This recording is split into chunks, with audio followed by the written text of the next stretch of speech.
She left her 6-month-old twins in their father's arms and walked away without looking back. Michael begged her, his voice breaking. "Aora, they're your daughters." But Aora zipped her suitcase shut.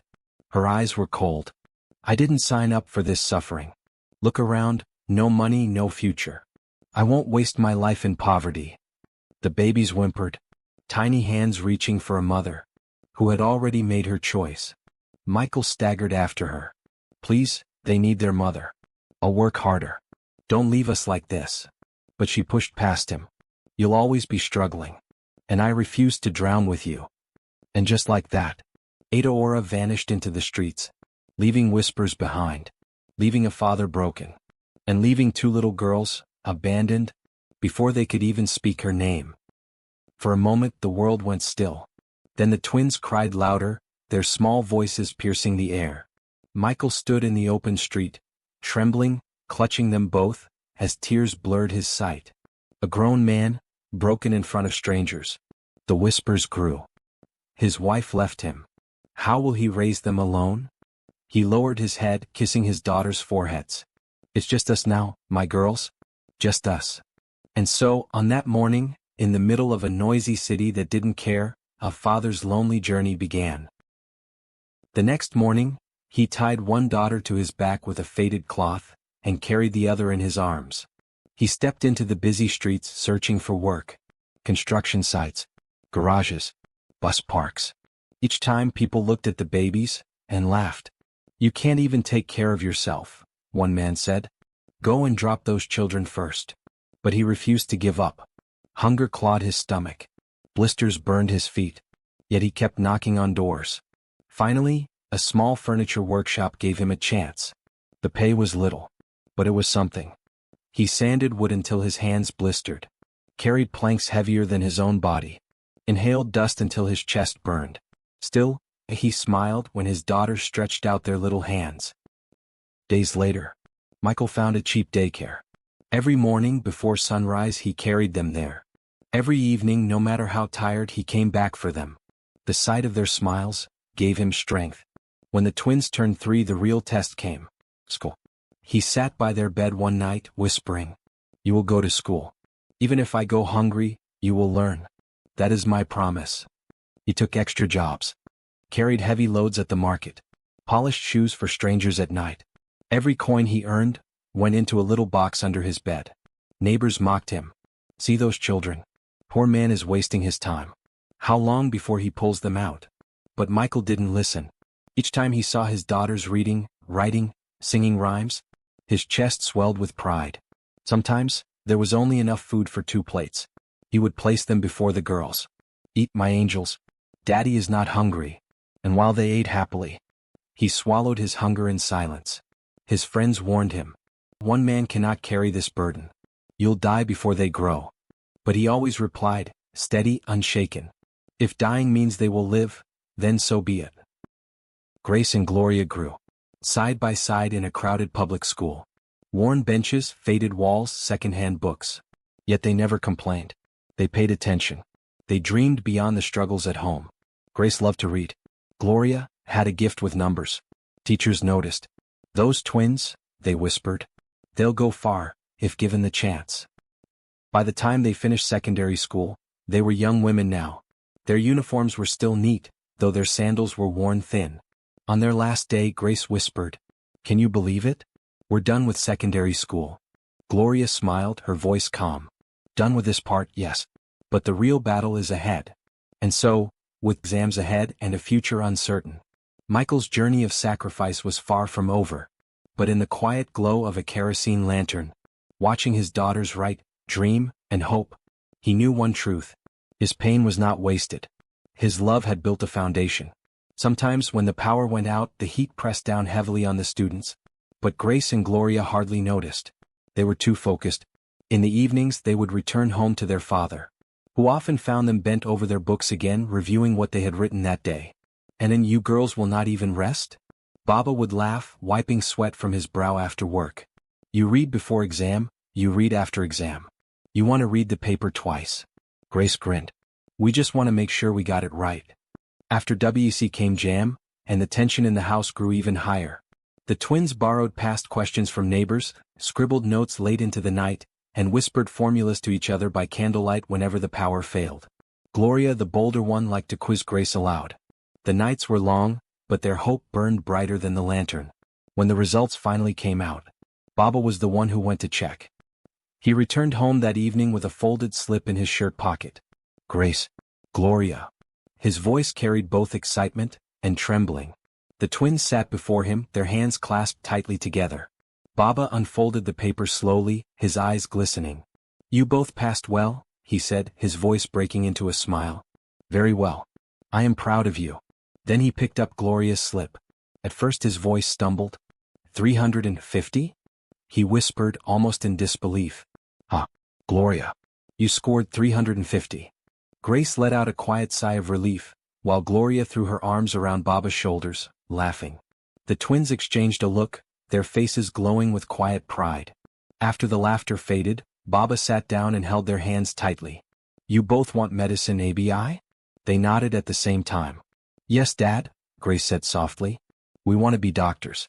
We want to save lives. Gloria added, we promised ourselves since JSS2 that we would enter the same faculty together. Baba smiled, but then his smile faded. His gaze dropped to the dusty ground, and his voice grew heavy. That night the house was silent. The little lantern in the corner gave off a weak glow, painting long shadows on the mud walls. Michael sat on the edge of his bed. His hands shook as he held the results paper, reading the scores again and again, though he already knew them by heart. 335, 350, he whispered, as if saying it aloud might change their reality. For years he had been the strong one, the man who carried all burdens without complaint. But that night, tears rolled down his face. He tried to swallow them back, covering his mouth so no one would hear. But the room was too quiet. On their bed, Grace and Gloria lay side by side, eyes wide open in the dark. They had never seen their father cry. Grace whispered, Gloria, Dad is crying. Gloria pressed her hand against her sister's. I know, but let's not let him know we heard. He's already carrying too much. And so they stayed still, listening quietly, as their father's grief poured out into the shadows. By dawn, Mr. Michael had wiped his face, straightened his shoulders, forced a smile. But the twins knew. That morning he left the house in neatly ironed clothes and a pressed cap. He walked from house to house, knocking on the gates of the rich. Please, my children have done well, he begged humbly. One scored 335, the other 350. They want to study medicine. Help me, I beg you. I'll do anything. But one by one doors closed. Some shook their heads with fake sympathy. Others brushed him off before he could even finish. By midday Michael walked home, dust covering his slippers. For the first time in many years, his back was bent. Not from age, but disappointment. He sat his daughters down. My daughters, I have failed you. You did your part. You worked hard. You gave me results I could never have dreamed of. But, his lips trembled. I am poor. I cannot send even one of you to the university, let alone both. My only wealth is you. But I have nothing else to give. The words cut deep, but the girls did not break. Grace held his hands. Papa, you did not fail us. You raised us. You gave us strength. We will find our way. Gloria's quiet eyes burned with determination. We will not let poverty stop us. We will fight with you. That same week, the twins went out hand in hand searching for work. At a nearby hotel, the manager looked at them and said, You girls are lucky. We are short of staff. We will take you. They began working as waitresses. Long hours. Heavy trays. Tired smiles. But together they endured. Grace made customers laugh. Gloria earned their trust. Together they became unforgettable. Within a year they saved enough to start a roadside canteen. A wooden shed, 2 benches and a borrowed pot. Drivers stopped. Workers came. Go to the twins' place, people said. Their food is like home. Every profit they made they divided. A part for their father. A part for the business. And a part for Gloria's dream. Because Gloria had won a partial scholarship to study medicine. It wasn't enough. She still needed money for books and rent. But Grace never complained. Every evening after closing the canteen she would smile at her sister. Don't worry, Gloria. You will become the doctor we dreamed of. I will carry the weight until then. And Gloria, with tears in her eyes, would whisper back, No. We will carry it together. Their father watched them, his chest heavy with pride and guilt.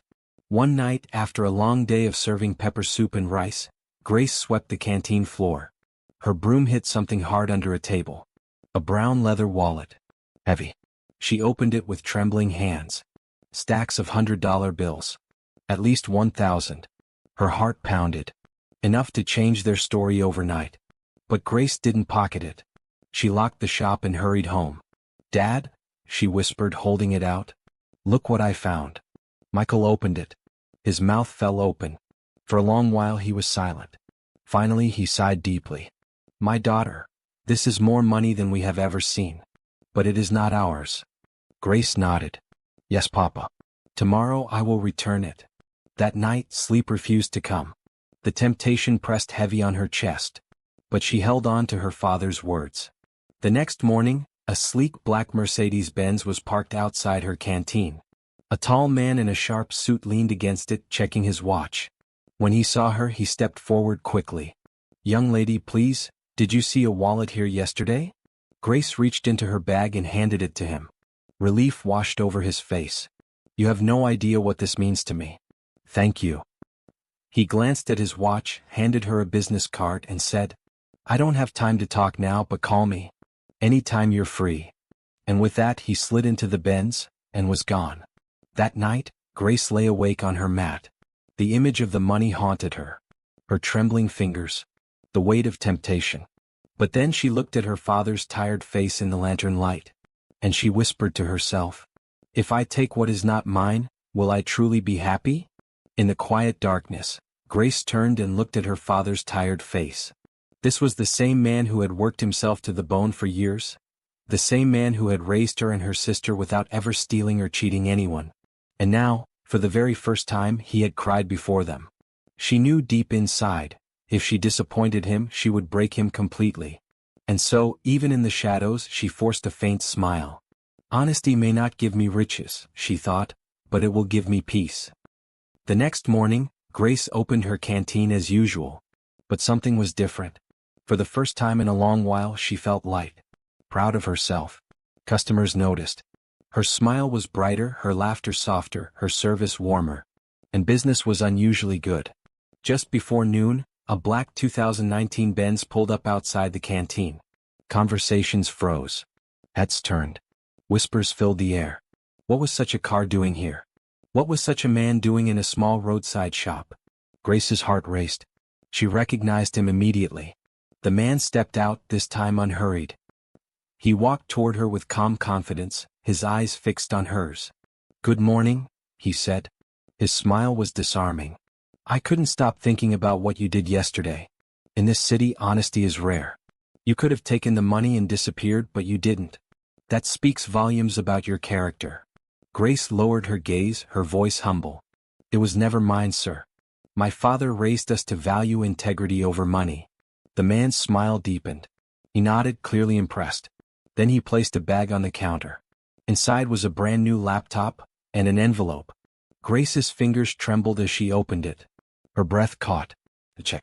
An amount she had never held in her life. Before she could even speak, the man raised his hand gently. "Don't think of this as a reward. Think of it as an investment. People like you are the future. Call me if you ever need anything. My card has my direct number." And with that he left, just as calmly as he came, leaving Grace frozen, the check still shaking in her hands.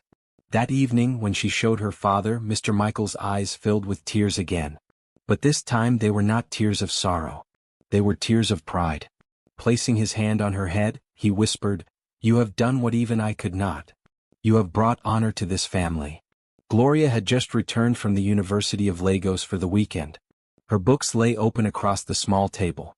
Mr. Michael sat quietly in his chair. Finally, Gloria spoke, her voice almost a whisper. "Grace, you should call him. Maybe he didn't give it to you for nothing." But Grace hesitated. Life had never given them anything for free. What if he wanted something in return? What if it was a trap? That night, she lay awake on her mat, listening to her father's soft coughs in the next room, listening to Gloria's steady breathing, dreaming of one day wearing a doctor's coat. Grace stared into the dark ceiling. her heart heavy, her mind restless. And she whispered to herself, "What if this is God's way of answering our prayers?" The next morning, after serving her first set of customers at the canteen, she finally gathered the courage. She picked up the small Nokia phone they shared at home, her fingers trembling as she dialed the number on the card. The line clicked. A voice, warm, confident, answered almost immediately. "Grace," he said as though he had been waiting, "I was expecting your call." Her breath caught. "I want to see you at my office tomorrow morning," he continued. "Not for anything personal. You have something rare, honesty. And I like people like you." When the call ended, Grace sat motionless, her chest rising and falling with a mixture of fear and hope. She thought of her father's tears 2 weeks ago. She thought of Gloria's dream. She thought of the nights when even Gary had felt like luxury. Grace knew deep down, tomorrow could change everything. The next day, the two sisters dressed simply and took a bus to the address printed on the card. The place shocked them. It was no ordinary office building. It was a tall glass structure in Victoria Island, the kind they had only ever seen in magazines. Grace's palms began to sweat. She wanted to turn back, but her sister held her hand. "Grace, we're already here. Let's just go in." Inside, the air smelled of perfume and leather. Men in suits and women in high heels moved about with purpose. The receptionist, a young woman with red lipstick, looked at them curiously when Grace shyly mentioned the man's name. Within minutes, a tall young man walked briskly towards them. Grace recognized him immediately, the same man from the canteen. But today he was dressed differently, a crisp navy blue suit, a gold wristwatch that gleamed under the light. "You came," he said warmly, smiling as though they were old friends. His eyes flicked briefly to Grace's sister before returning to her. "I wasn't sure you would." Grace swallowed hard. I thought it was best not to come alone." He nodded with understanding. "Wise choice. Please follow me." They entered his office, a wide space with floor-to-ceiling windows overlooking the city. The desk was large but tidy, the shelves stacked with books and awards. Grace sat stiffly in the chair, her sister beside her, both girls feeling like they didn't belong in such a place. The young man leaned forward. "You didn't even check the money, did you? Not everyone would have returned it. That told me something about your character. You're honest. That is rare." Grace lowered her eyes, shy. "It wasn't mine." He chuckled. "That's exactly why I asked you to come. I've been thinking. You run a canteen? Small shop?" "Yes," Grace whispered. "I want to help you expand it. Not just a canteen, something bigger, a proper restaurant. I believe in rewarding honesty. And more than that," he turned to Grace's sister, "I heard you are studying medicine. Scholarships help, but school in Lagos isn't cheap. Let me support both of you." The room fell silent. The sisters looked at each other, their father's tear-streaked face flashing in their minds, the struggles they had endured, the hunger, the long nights. Grace's sister was the first to speak. "Why us? You don't even know us." The man leaned back and smiled faintly. "Because once upon a time, someone helped my family too. And I promised myself that when I had the chance, I would do the same for others." Grace's heart pounded. She didn't know it yet, but this moment was the beginning of a life-changing journey. Grace looked at her sister, who was already tearing up with joy. For the first time, Grace felt a door opening, a door she never thought existed for someone like her. She stood slowly, her voice trembling. "Thank you, sir.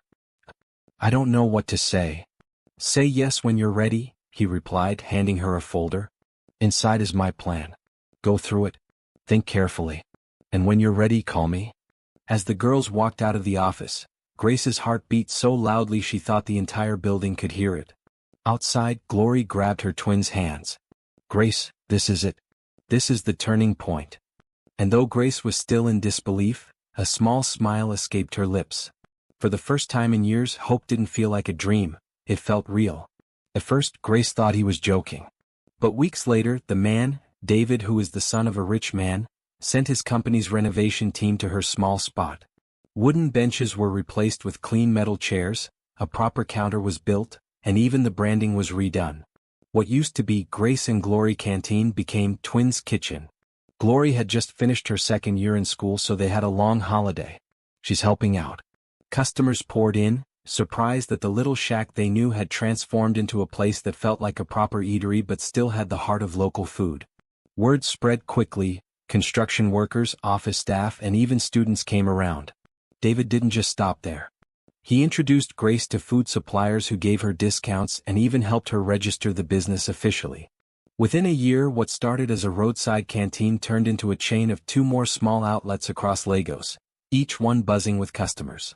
Their father, who once cried because he could not afford to send both daughters to school, now sat every evening outside the shop, watching proudly as his daughters worked side by side. But while Grace's life was transforming in business, something else was stirring quietly in the background. Daniel, David's twin brother, seemed to have taken a special interest in Grace.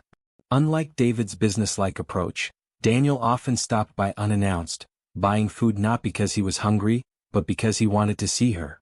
Grace didn't know what to make of it yet. She only knew that her life had shifted from struggling to surviving, and now perhaps to something even greater. Life had changed completely for the twins and their father. For the first time in years, Mr. Michael could rest. Grace and Glory went to him one bright morning, their faces glowing. "Papa," Grace said, taking his hands, "you don't need to do all those jobs anymore. You've worked too hard for too long." Glory nodded. "Yes, Papa. We can take care of everything now. You just need to relax." Mr. Michael blinked back tears. "Girls, I don't even know what to say. All I ever wanted was for you both to have a future. But, this." He gestured around at the small office in their restaurant, the neatly dressed staff moving efficiently. "This is more than I ever dreamed." The girls had hired cooks, waiters, cleaners, and a manager to run the daily operations. Grace oversaw the kitchen and menu, while Glory made sure everything ran smoothly on the floor and kept track of the finances. Every night, the restaurant was packed, yet the sisters remained humble, never forgetting their beginnings. With the business doing well, Mr. Michael was able to leave his labor jobs behind entirely. He spent mornings in the restaurant office, quietly observing the girls, proud beyond words. Sometimes he would chuckle to himself, remembering the nights they had all gone hungry, or the long walks home from school carrying heavy books. Grace and Glory's lives had completely transformed. They no longer worried about money for school, bills, or groceries. They were living in comfort, able to afford proper clothes, good food, and even a modest car for the family. And yet, despite the wealth, they remained grounded. They continued to respect every customer. They taught their employees to treat everyone kindly. And they made sure the restaurant kept its warm, homely feel. Their father often said, "I may have lost many things in life, but today my greatest wealth is watching my daughters grow into women of character, strength, and heart." As they closed the restaurant one evening, watching the city lights flicker across Lagos, Grace whispered to her sister, "Glory, can you believe it? From a small canteen to this, all of this is ours. And we did it honestly." Glory smiled. "Yes, Grace. And it's just the beginning." With their father safe, respected, and finally at peace, the twins felt a new sense of purpose. They weren't just surviving anymore. They were thriving. One morning, as Grace and Glory were supervising Twin Kitchen, a woman walked timidly through the door. She was unkempt, her clothes worn, her face carrying the weight of years of hardship. "Excuse me. I heard this place is hiring?" she asked quietly, her voice hesitant. Grace glanced at Glory. "Yes. We have positions for kitchen staff and servers," Grace said politely. "Do you have experience?" The woman nodded eagerly. I can cook, clean, serve, anything really. I just need work. I've been struggling for months and I heard you run a good place." Glory leaned closer to Grace, whispering, "Something about her feels familiar, doesn't it?" Grace shook her head. She had never met her mother. She only knew that their mother had left when they were babies. Grace gestured for the woman to wait while they considered. "All right," Grace said finally. "You can start tomorrow as a kitchen helper. We'll see how it goes." The woman's eyes filled with tears. Thank you so much. I won't let you down." The next day she arrived promptly. She washed dishes, swept floors, and helped with prep. Grace and Glory watched her work, noting her efficiency. But they still didn't recognize her. She was just another employee at the restaurant. At first, they treated her like any other staff member. But there was a quiet strength about her, an air of someone who had survived many struggles much like themselves. Grace couldn't help but feel a vague sense of curiosity, though she didn't know why. "Don't worry," Grace whispered to Glory during a break. "We'll see how she works. That's all that matters." Glory nodded. "Yes, we don't know her and we've never seen her before. She's just another person here to earn a living." Days turned into weeks. The woman proved herself diligent, never complaining, always punctual. Grace and Glory saw that she was talented in the kitchen, helping the restaurant maintain its growing reputation. Little did the sisters know, they were working alongside the very mother they had never known, the woman who had left them as babies, now humbled by life, and seeking a second chance without even realizing the full story. One morning their father entered. He saw her. The same woman that left him many years ago. His face hardened. His voice rose. "Glory. Grace. What is this woman doing here?" The twins froze. They had never seen their father this angry. "She's the new kitchen assistant we hired," Glory said, confused. The woman standing in front of them froze too, speechless. Tears ran down her cheeks. She whispered through sobs, "I'm sorry." Mr. Michael's voice cut through the air. "This is your mother. The useless woman who left you when you were 6 months old." The girls stood stunned. They couldn't explain where their tears came from. Eudora, their mother, fell to her knees, begging for forgiveness. But all the twins could say was, "Why?" They had never known a mother's love. They felt helpless. And so, they sent her away. Hours passed in heavy silence. Their father, who had suffered the most, finally spoke. "I will forgive her," he said slowly, "letting bygones be bygones, because I want you, my daughters, to know what a mother's love feels like." Grace and Glory, out of love and respect for their father, decided to forgive her too. They gave Eudora a chance. Despite the past, they wanted to be fair. They made her the chief staff at Twin Kitchen, trusting her to oversee the kitchen and staff while the sisters focused on the business side. At first she seemed grateful.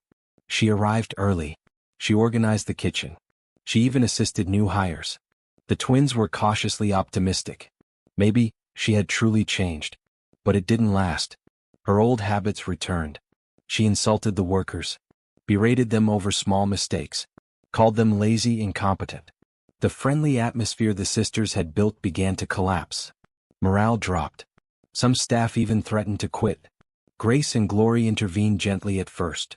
"Mum, please, you're upsetting the team," Grace said one morning. But Eudora snapped. "You girls don't understand. You don't love me. You never did. Your father, he's a fool. He couldn't even send you to school. I should be in charge." Glory's face hardened. "We gave you a chance. This isn't about love. It's about respect, for the staff, for the restaurant, and for our family." The conversation escalated. Voices rose. Accusations flew. The mother insulted the girls. She insulted their father. The twins held their ground, refusing to stoop to anger. The next morning, Twin Kitchen was chaos. Orders delayed. Ingredients mismanaged. Staff exhausted. And worse, 500,000 naira missing from the till. Their mother was gone. Grace and Glory looked at each other in silence. "She isn't the mother we need," Grace said quietly. "No," Glory agreed. "We gave her a chance. She chose greed and chaos instead of family. They didn't chase her. Twin Kitchen had survived worse. And it would survive this. They rebuilt order, restored trust with the staff, and the restaurant grew even stronger. That day, Grace and Glory learned a lesson. Blood doesn't make family. Forgiveness has limits. True family is respect, honesty, and integrity. Months passed. Twin Kitchen had grown into a thriving brand. Grace and Glory were no longer struggling girls. They were confident businesswomen, respected by staff and customers alike. Their father, Mr. Michael, spent his days peacefully at home, proud of the daughters he had raised. One afternoon, David came to visit Twin Kitchen. This time he was accompanied by his brother, Daniel. They walked into the restaurant like old friends, but the way they observed the sisters showed admiration. Daniel approached Grace. "I've been following your progress, and I must say I'm impressed. You've turned a small canteen into something extraordinary." Grace smiled politely. "Thank you, Daniel. But we didn't do it alone. We had a lot of help, guidance, and determination." David leaned toward Glory. "And you've been the backbone?" keeping everything running smoothly. I admire that. As weeks turned into months, the twins and the brothers spent more time together. The relationships grew deeper. Daniel would stop by Twin Kitchen under the guise of business advice. But he always found time to help Grace with small decisions, listen to her ideas, and support her dreams. David did the same with Glory. Eventually, both couples realized their love had grown, from respect and admiration into something lifelong. It wasn't rushed. It wasn't forced. It was natural, built on shared experiences, trust, and honesty. On a sunny afternoon, the four of them stood together, in a small, intimate ceremony. Grace and Glory wore simple but elegant dresses. Daniel and David were in tailored suits. Their father, Mr. Michael, stood proudly beside them, tears in his eyes. "I've watched you girls grow from struggling students into extraordinary women," he said softly. "And today, I see you build families of your own.